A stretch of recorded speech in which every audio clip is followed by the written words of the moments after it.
Well, good evening, guys. Welcome to the latest installment of the REI Rockstar podcast. We have a very special guest, a really good friend of mine, Damon, on the call here today. Damon, how you doing, buddy? I am good, man. Excited to chat with you and see what's going on, man.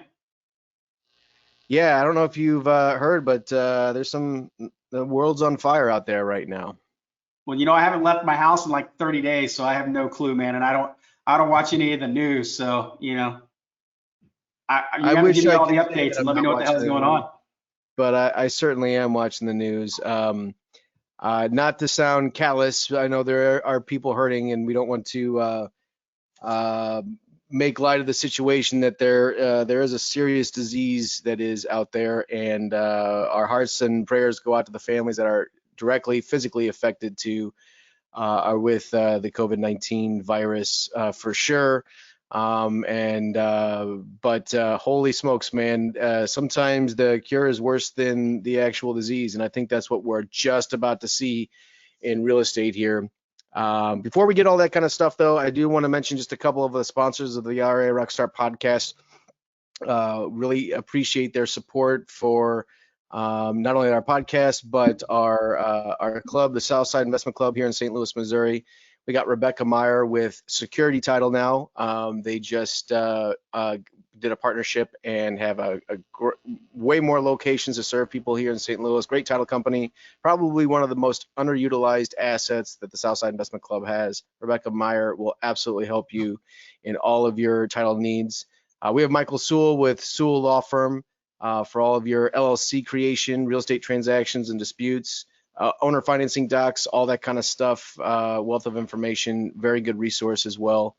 Lawrence Hopkins with Longhorn Investments. They do a lot of deals and do a lot of support through people in the club. And all these people that I'm just talking about not only help out financially, but they do stuff behind the scenes and really help us function and help our membership. So we really do appreciate their support. Give them a call. They could absolutely add value to your business. So Damon, this isn't going to be too terribly long of a podcast, but we wanted to talk about what's happening in the real estate market. And I know that right before we got on, you said that you've done a couple of these other interviews with other people across the country. And at least here in St. Louis, we haven't seen the slowdown yet. Now, this week is the last week that we're able to see closings that are on the books that are probably pre-coronavirus shutdown kind of stuff. Yeah. After this week, we're going to start to see what really has been impacted. But so far, for the last 4 weeks, we have not seen a slowdown. There's still more homes that are selling than are hitting the market. Homes are selling. There are a little bit more price reductions, but it really hasn't had that big of an impact. Logistically, it has. Title companies are, not letting you come in, and lenders and appraisers and showings. I mean, there's some logistics things that have obviously changed, but we really haven't seen that much of an impact just yet here in St. Louis. That is likely going to change here. And you're saying that that's pretty much across the country, at least other people that you've been talking to. Yeah, I mean, one of the advantages I have is, with REI Blackbook, I've got users in pretty much every market across the country, doing lots of conference calls, lots of group calls, and I think the feedback so far has been pretty consistent. I think most folks are seeing the same thing that you're seeing here in St. Louis, Nick, and I'm here in St. Louis as well, so seeing the exact same thing, right? Not necessarily seeing a slowdown, but it's definitely changing the way you do business, right? I've seen some pictures of people signing contracts on the hood of cars. I've seen all kinds of stuff happening in that regards. But I think the real big thing to keep in mind is that all of the real estate data, right? The key performance indicators, if you will, as far as where the real estate market stood, were super healthy going into this, ultimately where we're headed, recession, right? But the key difference, man, if you think about 2008 and now, the key difference here is real estate was the catalyst of the 2008, shutdown, right? There was just a ton of leading indicators that really told you, hey, look, the market is headed for a major correction in 2008. But that's not what we're facing here in 2020. And so I don't know that we're going to see that as big of an impact directly, unless, and what you kind of alluded to a little bit in the opening remarks was, hey, is the cure going to impact us more so than the actual virus itself? And that's certainly not to make light of the seriousness of the disease and everything else. For sure. I actually know some personal folks that have been infected, and it's certainly nothing you want, right? But make no mistake, whenever you start seeing numbers like 17 million people out of work, then that's one of the major indicators and drivers of real estate demand, and that is jobs, right? Without jobs and without affordability, then that's going to definitely have some impact. And so the question is really going to be is how quickly can we get open back up, and how quickly can the economy bounce? I mean, there's a lot of data out there, man, a lot of data. And I'll tell you, that's one of the things that I like following at the end of the day is the data. And it's certainly not, complete predictor of exactly what's going to be able to happen. But it's good to kind of keep your finger on that data. And so far, all the things that you just said, man, I think hold true, because, there's, if you've got vacant properties right now, like vacant retail properties, they're going like quick, right? Because there's not that much inventory, because there's so many retail agents and or normal retail sellers that aren't putting their properties on the market, right? And so now all of a sudden, as a real estate investor, if you've got that type of inventory and it's vacant, it's easier to show, things like that. Okay, then yeah, we're still seeing some a healthy real estate market. But the question that I don't think any of us can really answer is going to be, what does it look like in 6 months? What does it look like in even 90 days? What does that look like? So there's a lot to unpack with what you just said. Before we do that, let's talk about, I didn't really give you a proper introduction. I just said you're my buddy Damon with REI Blackbook. Assuming like everyone knows King Damon. But you are, you've got like you kind of said this, you have a unique perspective on this because you are connected in with tons of people all across the country. Yeah. Talk to us just really quickly about REI Blackbook and what you do and how you help investors out. Yeah, absolutely. At the end of the day, REI Blackbook is a business management platform for real estate investors, right? So it helps you manage your business all the way from lead generation, lead nurturing, right? Your phone systems, your deal management, transaction management, all the way to dispositions. No matter if you're trying to wholesale the property, if you're landlord, or if you're retail flipping, lease optioning, doesn't matter. So it is a complete business management platform for real estate investors, and I've got thousands of users all across the country. And so the advantage point I get is that I kind of get an inside look at transactions and business and volume on a national level, right? So I get to see the activity, I can see the lead generation, I can see those things, and we still see that most of our users are still pushing go on marketing right now. And they're pushing go on lead generation, even though in the news you might see some of the bigger players, right? And I'm sure you've seen the headlines, Nick, right? Yep. All the iBuyer stuff, right? Whether it's Zillow or Open, all those iDoor buyers, right? All of those guys are kind of pulling back. And so at first glance, that's like really scary if you don't understand why they're pulling back and why they are different than probably the average listener of this podcast, right? And they're completely different models. First and foremost, they're the Titanic, right? They cannot turn quick enough to avoid the iceberg, right? So instead of full steam ahead, they're like, oh, completely stop this thing. And the other really important thing to understand is, where are they getting their money, right? What's the source of their capital? Which typically these guys are all backed by big Wall Street funds. And whenever the Wall Street comes in and takes the hit and takes the pounding like it did and has, then the funds that back them up have less buying power, all that stuff. So what I'm seeing, and seems to be pretty common across everybody that I talk to, is, all right, what do you do right now? So I'll tell you, this is, we're all having to change up a little bit, right? So our work environment's probably a little different. Yeah, mine is my homeschool central behind me. You're seeing it. I'm homeschooling the kids during the day and trying to put real estate deals together at the same time. And let me tell you, I'm a bad teacher. I'm going to admit it. I would fire myself if I could. I love You know doing what, it though. man? It's really cool to be with my kids. I'm in the same boat, so I've got 4 kids, right? You know this, but man, you and I were just kind of chatting about it, and I at a long time questioned whether I wanted to homeschool my kids, and now I know the answer, right? The answer is no, I don't want to. So If I wasn't running a real estate business and doing all that kind of stuff, if I was retired, hell yeah, man. I'm like cutting out snowflakes with my kids and putting art projects together, teaching them how to play trumpet and stuff. It is fun, but I'm not that good at it. yeah, So it's I just think I'm difficult to balance it all, right? It's difficult to balance it all. So precise. I tell you what, I think that the common trends though, man, of things that I see real estate investors really focused on right now. I think everybody's finding that they probably do have a little bit more time on their hands, right? So maybe it's some of the social activities you were doing before. You can't go out and you're not doing those things. So a lot more time with the family for sure. But what are you doing? And I think the million dollar question is, and Nick, I go back to 2008 a lot in this because that's actually when I launched REI Blackbook. Was in the middle of the freaking chaos, 12 years ago, which is crazy to me that it was 12 years ago. But that's when we really started getting REI Blackbook up and running. And to be candid, we were just naive enough to not know that we were supposed to stop, right? That we didn't know that we weren't supposed to be marketing and supposed to be doing these things during a chaotic market, and we were just naive enough to keep going.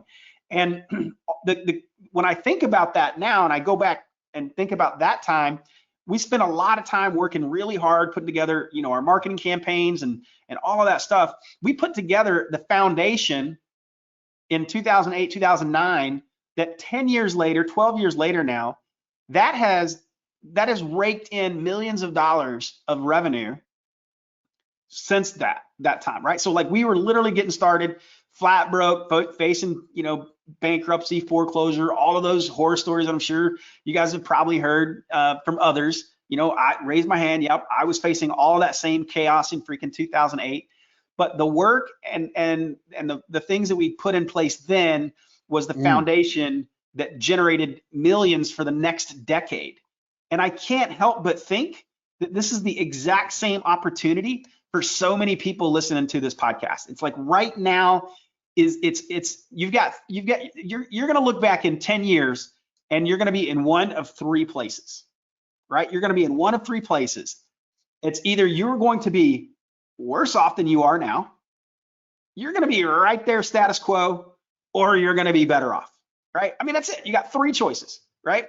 And I said choices. I like it. It's a choice. Yeah. It really is a choice. 100%. Yeah, and that is the point, right? We have choices. And so if you make the right choice, then you get to pick where you want to be. Now, I jokingly said I turned off the news, and I have for the most part. Now, don't get me wrong, I'm not sitting here telling you guys I'm not paying attention and I'm not being informed, but I certainly don't have CNN or Fox or MSNBC. I don't care which side of the aisle you're on. I don't care, right? I don't have any of those channels running 24/7. I get my updates, I go read, I kind of get a little bit of baseline. But if I sit there and concentrated on that all day, every single day about all of the crap that's going on that is completely out of my control, then I'll tell you, the first thing you have to do in this chaos right now is you got to protect this. And that's easy to say when it just gets started, right? It's like, okay, first couple of weeks, yeah, we're going to get through this. All the optimism.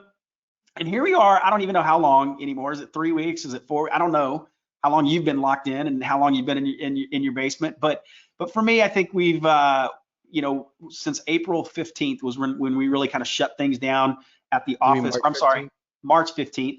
So right. March 15th is when we shut down our office, everything else. So we're going on right at a month, I guess. And again, the optimism was high because like, okay, it's going to be temporary. But man, it really starts to get a little bit tougher the further you get into this thing to keep this thing protected. So the most important thing to me, man, is to recognize that you've got a choice and shut off the noise. That doesn't mean, be ignorant and be uninformed, be aware, but don't go just, throw yourself into this 24/7 news cycle that can really just tear away your motivation, right? That's all mindset stuff. And you're 100% right. Like there is a lot of noise and there's probably more noise than there's ever been. And you're right. I mean, you got to know what's going on, but at some point you just got to say, no way, I'm taking care of me, I'm taking care of my family, and I want to know what's going on, but I'm not going to be focused at it 100%. It is noise, and you got to channel that stuff out while still being informed, and there is a delicate balance on that. But again, Yeah. there is so much to unpack from what you were just saying. I'm going to try to ask several questions that all kind of pertain to the same answer. Yeah. Let's start off with some bad news. Every Okay. week it's getting worse and worse with the jobs. This is August, Yeah. or this is April 16th that we're doing this.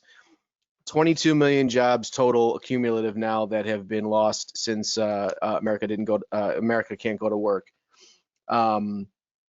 This is what is going to be the mess that's going to be cleaned up. How big of that mess is going to be determined on how quickly those people get hired back, period. Okay. Real estate market didn't cause this. The economy was chugging along just fine. So was real estate. However, 22 million jobs vanished out of thin air. Yep. This is going to be a big problem. This is going to be a big problem. But those are panic numbers. Well, I think the question is this though, Nick, and here's the really hard part. Okay. So you don't want to come across as callous and like, hey, it doesn't matter, because those are 22 million people, and there's real people. There are real families behind every one of those that lost Yes. a job. Okay. And make no mistake about that. That is heartbreaking, and it's hard, and it's honestly, even when you say it, it's like, man, it's so hard to fathom 22 million people not knowing how to feed their families. In 1 month. Right. In 1 Yeah. month. That's not, I mean, it would be bad news bears if we lost 10 million jobs in 1 year. But we've lost double that. Like in 2009, we lost 10 million jobs in 1 year, and it was just unfathomable. This is 22 million in 1 month. Here's the key though, because yes, it is a problem, but it doesn't have to be your problem. And even if you're one of those that may have lost your job and you may have been laid off or things like that, at the end of the day, the choice is still going to be yours. And are you going to be worse off right where you're at, or are you going to be better off? And so you get to make the choice. And so you could focus on that and say, yeah, all right, but you can't control that. That's beyond my control. That's beyond Damon's control as a human being. How do I impact 22 million people? I can't impact 22 million people, but I guarantee you this, I could probably go and help people transition that maybe has to downsize the home, maybe whatever, and help them avoid, foreclosure. And I can come in and I think subject to creative financing is going to be really important if you're not paying attention to that right now. So the question is, what do you do? 22 million people lost their job, but what do? Go freaking, you got to focus on what you can do, in which go educate yourself.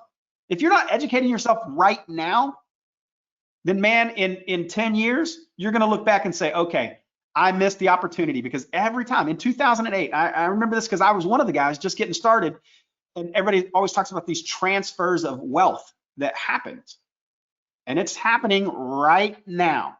And the question is, are you going to partake? Are you going to participate? And the choice is yours. So Nick, what I'm telling everybody to do right now, straight up, is like, hey, pull yourself up. Don't focus on what you can't control. Focus on what you can control. Right now is the absolute best time to educate yourself. You need to find a group, right? You need to find a tribe that you can surround yourself with, that continues to bring you up, and they're supporting you and the positivity, right? So what you do over at SSIC, man, and I know everybody's like, man, that's great when you can go have live meetings. Okay, well, guess what? That moved virtual. And so now how do I stay plugged into that group? How can I see what other people are doing, and how can I learn from them? How can I take advantage of the resources that Nick offers right through the club? So you got to learn and educate yourself. And then we got to step back and say, okay, I got to educate, but now I got to take actionable things. What can I do right now? And the truth of it is, there are a ton of people that are home right now. Obviously, we know that. There are people that are losing their jobs. There are people that are looking for plan B. There's still a lot of optimism, okay? You can look at the market right now, and there's still some optimism that we're going to get out of this thing, and it's going to bounce back quicker and things like that. But, there are still a ton of people that are sitting home right now, and they're wondering what to do if they can't go back to work, and how are they going to pay their bills? How are they going to provide their family? And what you can do for those people is be a solution. You can be a solution and you can help educate them. And right now you can nurture those relationships because they're out there looking for answers. So online lead generation activity, we're seeing AdWords up, we're seeing Facebook up, you know, but well, here, let me clarify that too. When I say up, the opportunity is up because the cost of those to go advertise on those platforms is dramatically lower. In December of 2019, your average cost per click around the nation, all right, and it's higher and lower in some markets, okay, but average across the nation was $12.50 per click, okay. In March, that dropped to $4.50, okay. So that same click went from costing you $12.50 to $4.50, okay. So right now is a great opportunity to leverage and go take your market share. There a lot of these other big buyers, they've literally pulled out of the game, right? Zillows and iBuyers, they pulled out of the game. So now's your opportunity to go and really turn up the lead generation. And it's not the time to pump the brakes. And it's really easy to say that, and it's hard to do, but it's truth, man. You gotta push, you gotta be willing to push the gas pedal a little bit and to start generating these leads, right? Now, you said something else on the opening of the call though, Nick, and it was like, hey, everything's pretty good right now, but we're coming to the tail end of the coronavirus. Like now we're gonna start seeing transactions that were acquired during the midst, right? So that's gonna be interesting to really see and kind of pay attention to. But so I do think that that's gonna be impacted, right? Because just, you know, the logistical stuff has changed of going and doing inspections, and you know, some sellers don't want you to come in their house, and you know, all this other stuff. So I think logistically, I can't imagine there's not going to be some impact. But the thing that I'm telling you is like, hey, look, go generate leads right now, but also start nurturing relationships. People are answering their phones more than ever, right? So you need to have your follow-up systems and things like that in place, right? Whether it's your website, your CRM, like your process for, you know, from acquisitions to transaction management. It's time to get all of that stuff ironed out. Like this is the time to build your business systems and make sure that it's exactly what you want and it's ready to scale. And how do you figure out some other marketing strategies, right? I already mentioned two that are really hot right now: Google ads, Facebook ads. But there's another one that's been really hot, and that's driving for dollars, right?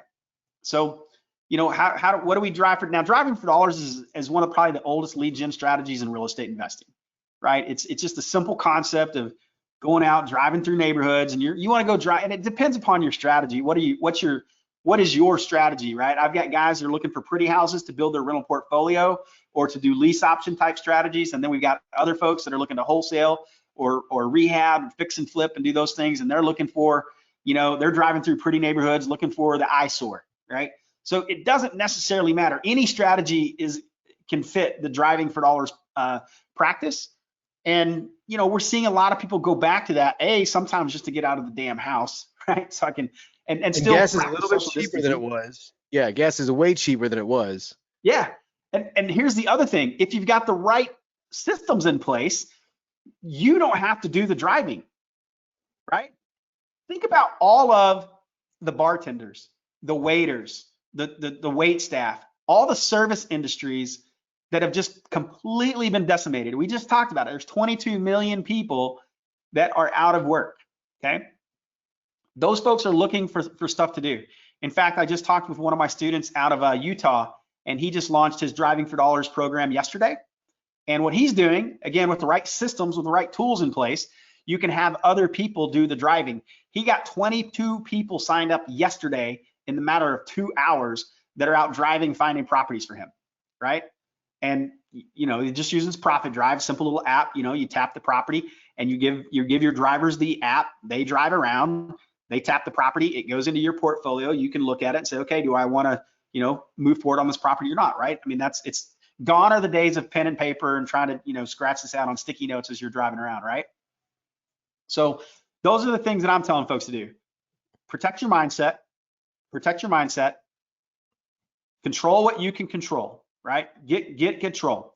Take a look at your business systems. Right now is the time to make sure that the foundation is set, okay? I'm telling you from my own personal experience, I know 2008, 2009, you know, I spent a lot of time working, sleepless nights, all those things, stress, the same situation, was facing foreclosure, was facing bankruptcy. I was in the mortgage business.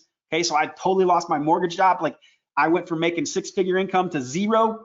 So like whenever I talk about being, understanding the stress and knowing exactly where a lot of people are today, I get it because I was there in 2008. But look, you got to protect the mindset. You got to set the foundation. That foundation for me catapulted me and literally has meant millions of dollars, probably 20 to 30 million dollars since 2008 because of the things that I did in 2008, 2009. So right now is the time to set up your foundation. That's probably your marketing systems, your CRM, your follow-up. The fortune is definitely in the follow-up, and understand. And if you're not great on the phone and you don't have good skills there, then call Nick. All right, Nick, I can't imagine you probably don't have some sort of coaching or training to help them on the sales skills, because right now is the time they need to be talking to people and help solve problems, right? Like there's tons of people that need creative solutions. And I mean, I know you teach that stuff. So 100%. And that stuff can be taught very yeah, easily, and there's 100%. definitely a method behind it. And with what my question was, I didn't even get through all of it because you saw where I was going with all the stuff that's happening. There's just a lot of opportunity that's going to happen. And the thing Yeah, is people that put the brakes on now, or we're thinking about getting into real estate, and then all this stuff happens and like, oh, I'm going to wait. Why? My gosh, I'm not saying this is going to be a 2008 opportunity. Hopefully it's not that bad, but I guarantee you there's going to be more properties that I can buy cheaper than just 30 days ago. And the differences between 2008 and 2020 is so stark difference because we saw this coming immediately, right? As soon as people started getting laid off, we can say, oh, okay, we need to make adjustments, but there's going to be some really good opportunities here. The market peaked in 2006, and we didn't realize it until mid 2007. yep, yeah, And yep. we were all caught with our pants down because we just, oh, real estate's not going to go down. Nobody It's was the paying attention to safest the data, investment there is, right? Nobody was paying attention to the numbers, and the numbers were telling you, hey, look, Right. inventory, and that's the same thing we need to be doing right now. And I'll tell you this, it's going to be real easy to have a pity party, and this is going to sound like, maybe I sound like a terrible human being right now, Nick, on this, but if you're one of the 22 million people and you're sitting there saying, I got to wait and oh me, oh my, guess what? Here's the deal. It absolutely sucks, and I know it because I was that person in 2008. Mm-hmm. But sitting there and not doing anything ain't going to change your situation because the world doesn't owe you nothing, right? You're not entitled to anything, right? So the only thing that's going to change is if you change it. When did you turn into a grandpa? What's that? When did you turn into my grandpa? Trust me, dude. This stuff is like, you know what, dude? I'm just telling you, man. I've talked to so many people, and it's so hard, man. You know what I hate about this damn virus, probably more than anything, is the crazy division that it's wedged even further in the country and in the people. That's what I hate more than anything. Yeah, it really, so okay, so that, the wedge, the political, the infected, the millions of jobs, all that kind of stuff brings me to a conversation that I had with someone here in my neighborhood. Yep. Was walking their dog, and very affluent person, very intelligent, very well to do, freaking the frack out that real estate prices are in the tanker and all this kind of stuff. And in the back of my mind, two things are happening. One is awesome that people think that, because it's not true, first of all, but that's going to help us when we go out and buy properties, right? But also is what we really need to be looking at is our local numbers. And there's going to be some panic numbers that come out when median home sale prices go way down. And median home sale prices, just for an instance, it's going to go down because the jumbo loan market is in disarray right now.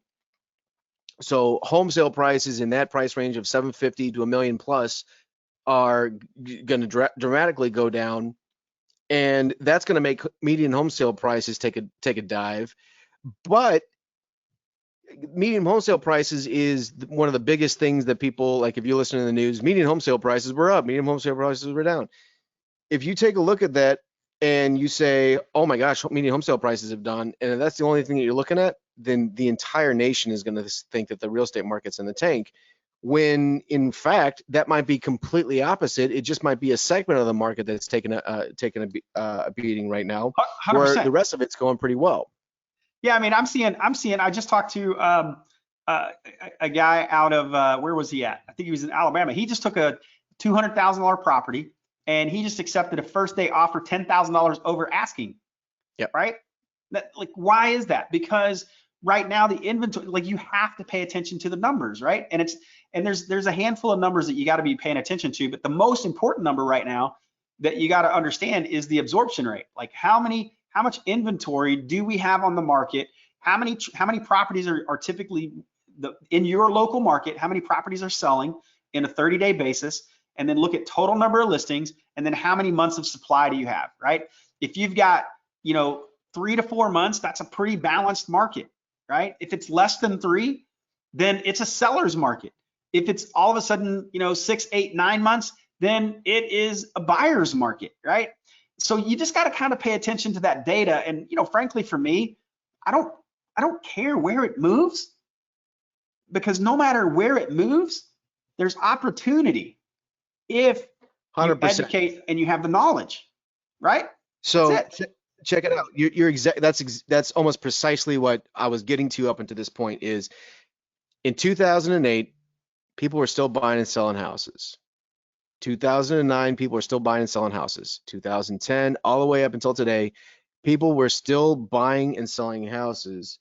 That all this really means is, us people that have been in the business for a long time, we were waiting for some sort of shift. We were waiting for newbies to be shaken out. We were waiting for more opportunities for us to buy cheaper houses and more of them, because it was getting tight and getting thin. And yes, it's great when we get a property and we can rehab it and put it on the market and sell it with 15 offers, 20% over list price, first day on the market. Oh, that's all great, but we're paying more for it, and the labor's paying more, and we're still making less, right? So we weren't waiting for this virus. Let me be very clear. We weren't waiting for this kind of devastation. We were waiting for some sort of shift, right? And it's here. And if we were sitting in a bar and you were saying, hey Nick, what are you telling people to do right now? I would say pretty much what you've just said. Retool. Okay, you gotta know exactly what numbers to look for, market for new sellers, set up your systems, follow up with everyone that you've ever talked to about a house in the last 5 years, 10 years, whatever, because their situation might have changed. Follow up, like you said, is absolutely key. And proceed. Okay, now proceed with caution is what I'm telling people. And we're watching these numbers on a daily basis and on a weekly basis, and we're talking. Our little group here, what we do is we get together, and on our webinars, we've kind of halted our day-to-day training and just really focused on the deals that people are talking with the sellers and how to structure deals and what comps to use, pre-coronavirus, post-coronavirus, all this kind of stuff. And one of their homework assignments each week is they have to talk with agents, talk with lenders, talk with appraisers, talk with title companies, and bring those conversations to the group so that we can figure out what's really going on. What are people seeing out there beyond our small little group?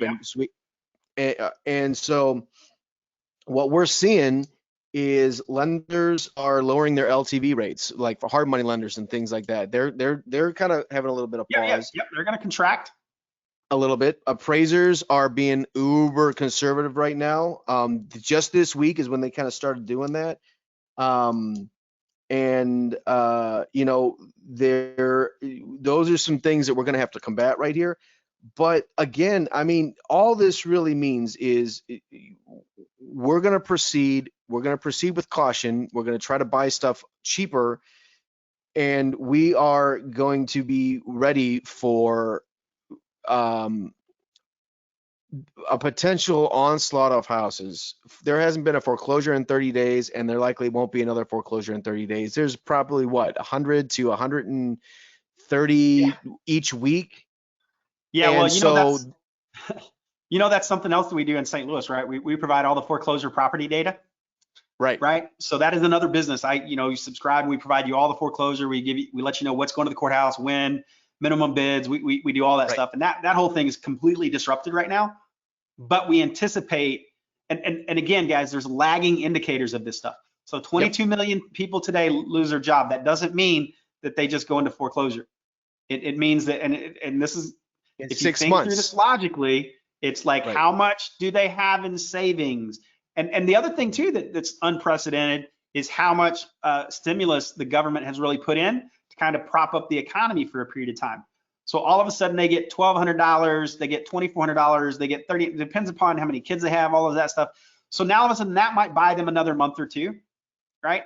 So that might buy them another month, might buy them another 2 months, and then all of a sudden, then they miss a payment, then they miss another payment, then they miss another payment. Now all of a sudden they're 90 days down. Now all of a sudden, so we might be 6 to 12 months until we see the impact of the foreclosures, right?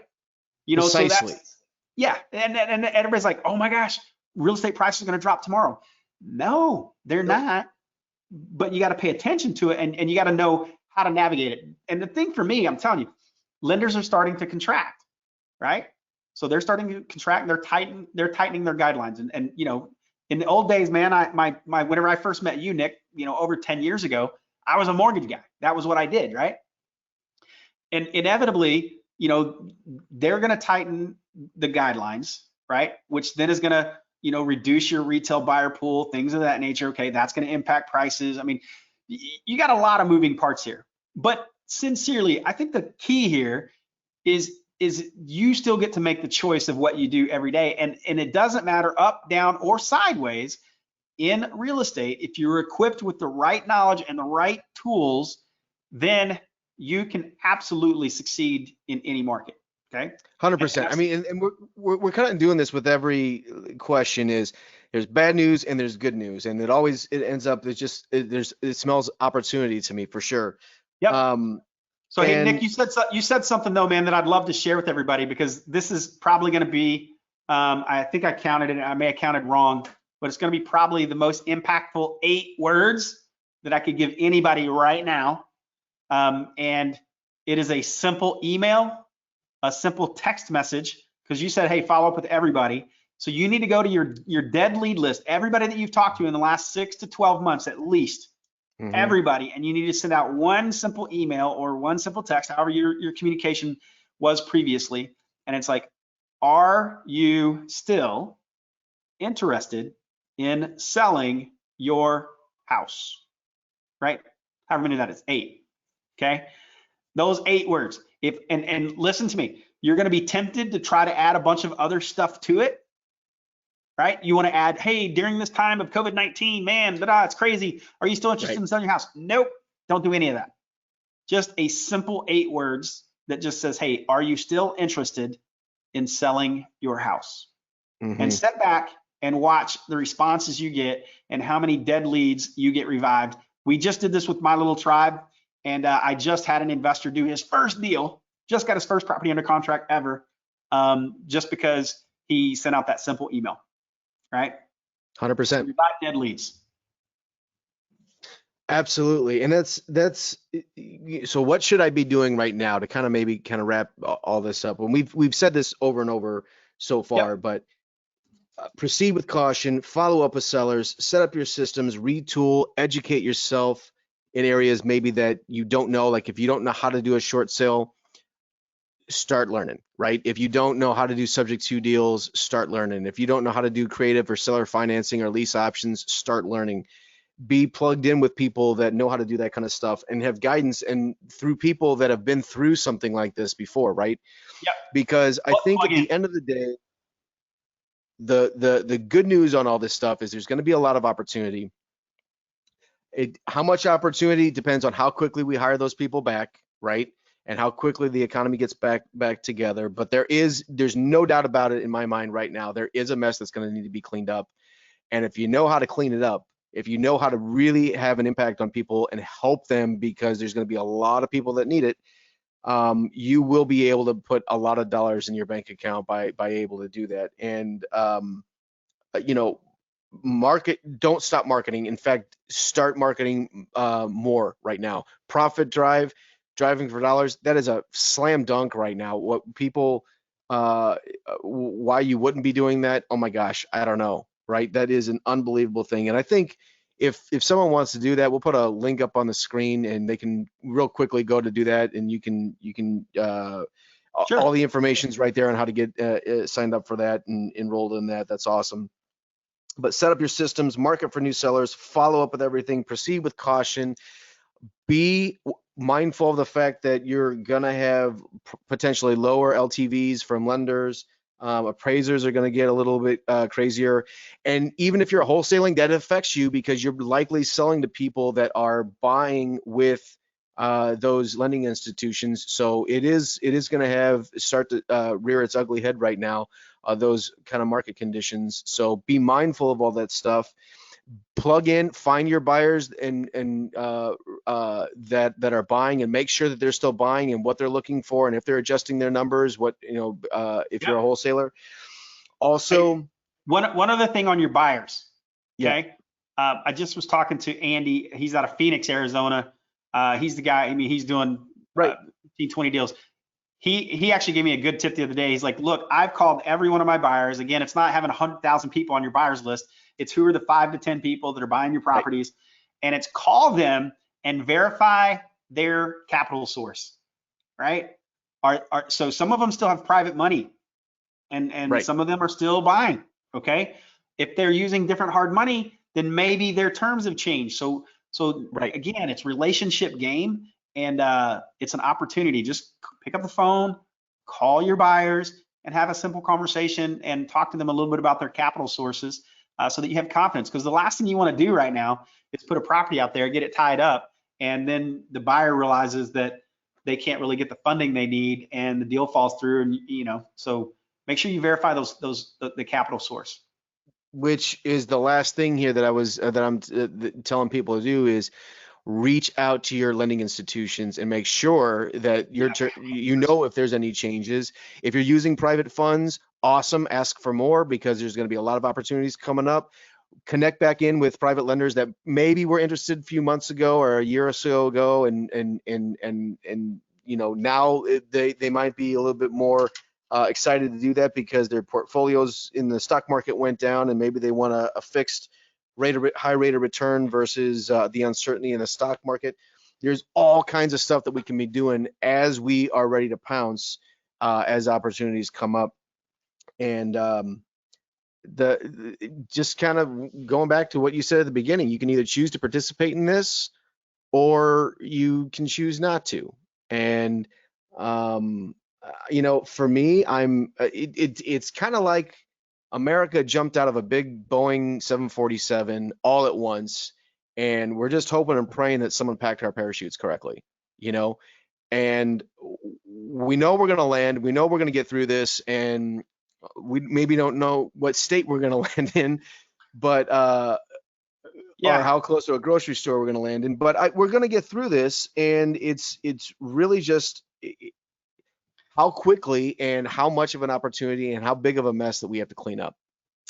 Well, here's something really interesting, and I'm going to mess this up probably because I don't know if it's 47 or 57. I forget which one it is, but I saw something the other day, and it was like, this is like let's just say 47, right? Because if it's 50, or if I say 57, it's really 47. People are going to yell at me, right? But this is like the 47th recession that our country has been through. Mm-hmm. The 47th. Okay, so we've been here, we've done that. Now, granted, is this a little bit unprecedented, a little bit thing? Yeah, but this too shall pass, right? We will get through this. We will get through it. And here's the only thing I'm going to tell you. Look, Nick, I love your analogy of jumping out of a plane, but here's the deal. I'm going to pack my own chute. You know what I'm saying? Okay. I'm not going to go to the government handout line and say, hey, give me a chute and jump out of the plane and wonder if they, you know what I mean? You're Go crack you're your own you're chute. you're reading into my analogy too much. You're reading into it. As a nation, we kind of jumped off a cliff, right? Or we're hopefully, maybe I need to come up with a better analogy for I'm you, just but messing with you, man. But you know what I mean? Like, yeah, but that's what like, I agree, dude. Yes, it's insane where we're at. It is absolutely insane. But I think that what you keep saying, man, is still rings true. It's do right, you choose to participate? And it's do you choose to participate in the economy? Meaning, are you going to buy into that you have to go into a recession? Do you choose to participate?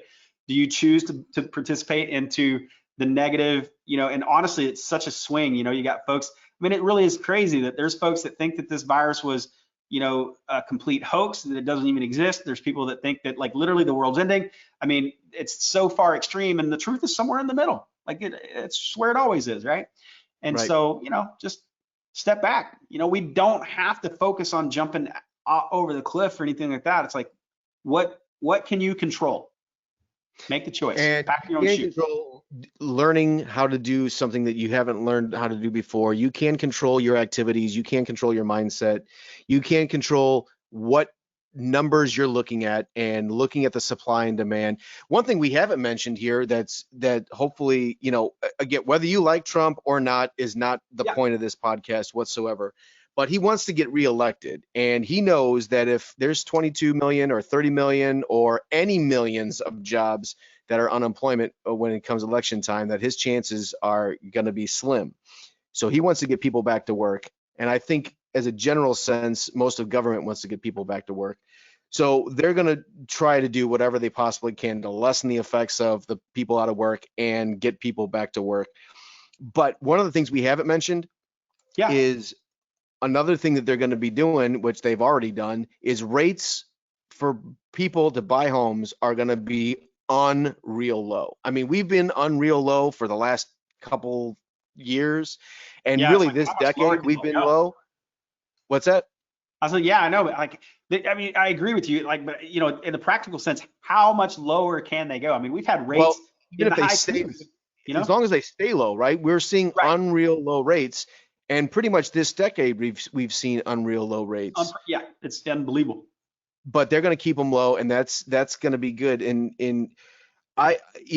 Last week for our SSIC online meeting, what we did is we had kind of our state of the market address, and my buddy Craig Smith did that and did a really good job on it. And basically, if we start hiring these people back relatively quickly, the impact of the real estate market price wise is not going to be that big, because what's really going to happen is we had a strong demand for housing here in St. Louis, and 100%. okay, we're gonna have 2 months of pent up demand, 3 months, 4 months, however long this lasts of pent up demand. We're only a month into it right now. And you're gonna see a massive onslaught of people wanting to buy houses as we start to come out of this thing, and the supply is still low. Look for supply. You're right, the absorption rate. I used to talk about that at our events all the time, and it was so boring at the time that people started to tune out and fall asleep. So I stopped talking about it. But it's important, right? But It it's drives. super important, looking at the absorption rate, looking and knowing how to calculate that, looking at the supply and demand, looking at where rates are, looking at how quickly we hire these people back. Those are the things that we need to be looking at, knowing that the media is going to send their panic numbers out and all that kind of stuff. Don't buy into that. Look at the numbers, know what they are, because they're trying to sell newspapers and clicks. We are trying to buy houses. We need to know what those things are. Damon, we covered a lot of stuff here today, and I think at the end of the day, we do have a choice. We have a choice to do something about our situation, because no one's going to do it for us. And I think at the end of the day, there's going to be an opportunity for us to buy properties, more of them, cheaper than we have ever before in the last 30 days. And there's let's choose to do it. Let's do it. Yeah, make the choice. And you know what? Pay attention to the data. Stay tuned. Pay attention to the data, not the headlines. Hmm. Pay attention to the data, not the headlines. And because here's an interesting fact. 3 out of the last 5 recessions, home prices have actually appreciated and did not decline. So everybody's saying, oh my gosh, recession, and that means real estate prices drop. Not necessarily. there are so many variables and so many important factors there. And you know what, if Craig gave you guys the State of the Union address for St. Louis, I'm telling you right now, go listen to that. Craig's one of the sharpest minds out there.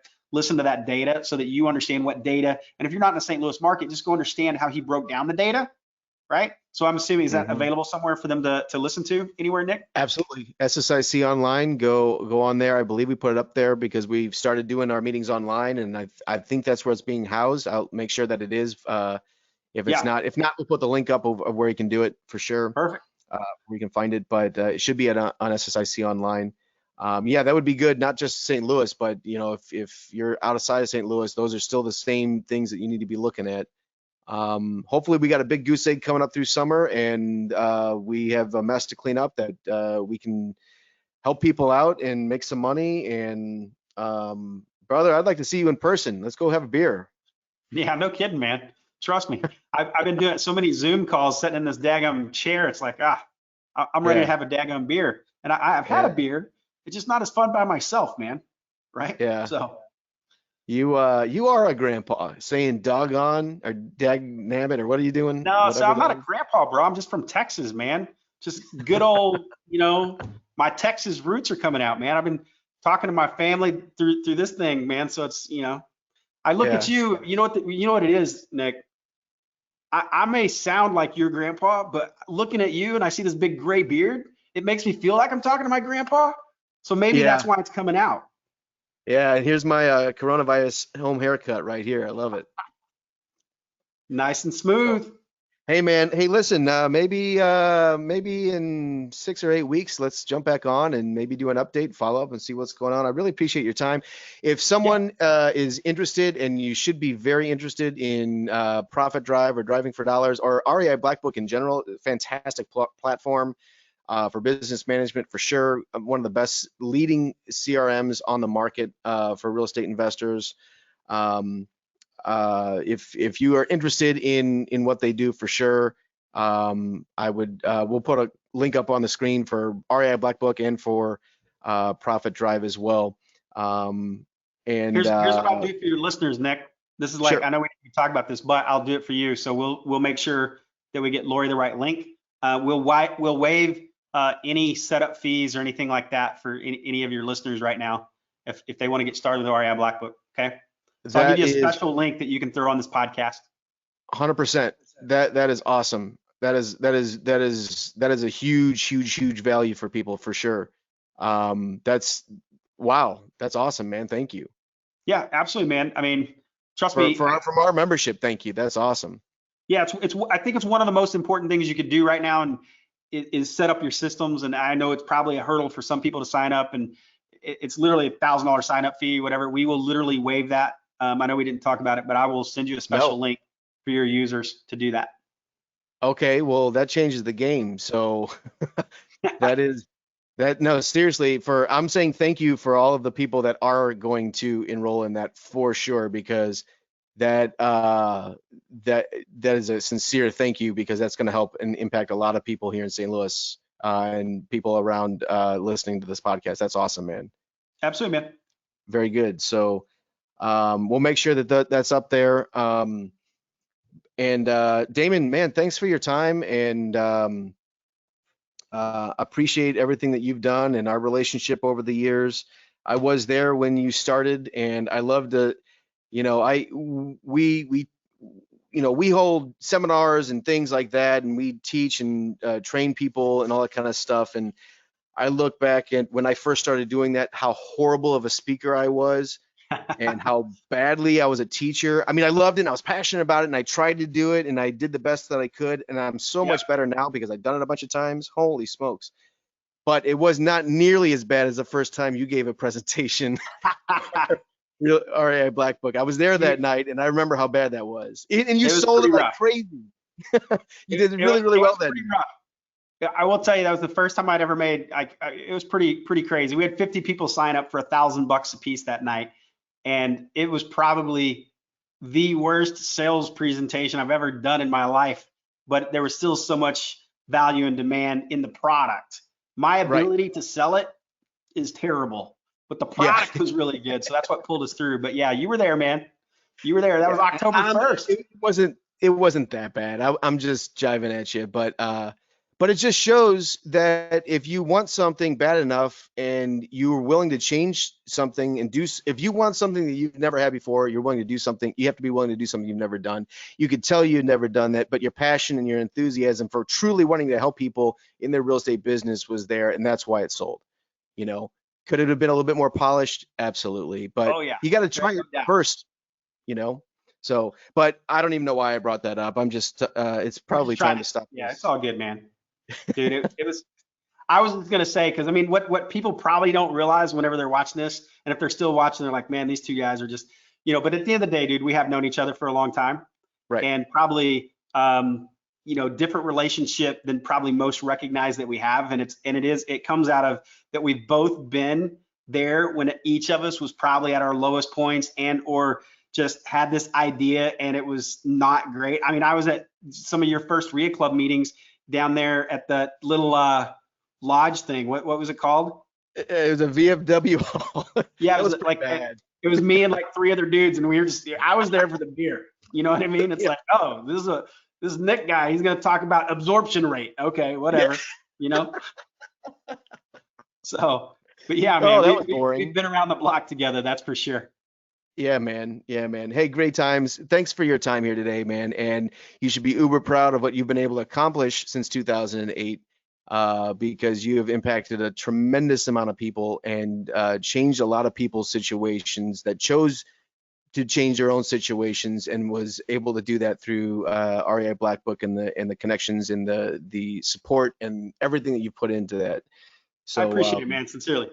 yeah, guys, thanks for being a part of our latest installment for the REI Rockstar podcast. Thanks for our vendors and our support for people that make this happen. Stay safe out there, stay healthy, and focus on what you can change versus things that you cannot control. Thanks for being a part of this, man. Be safe. Thanks.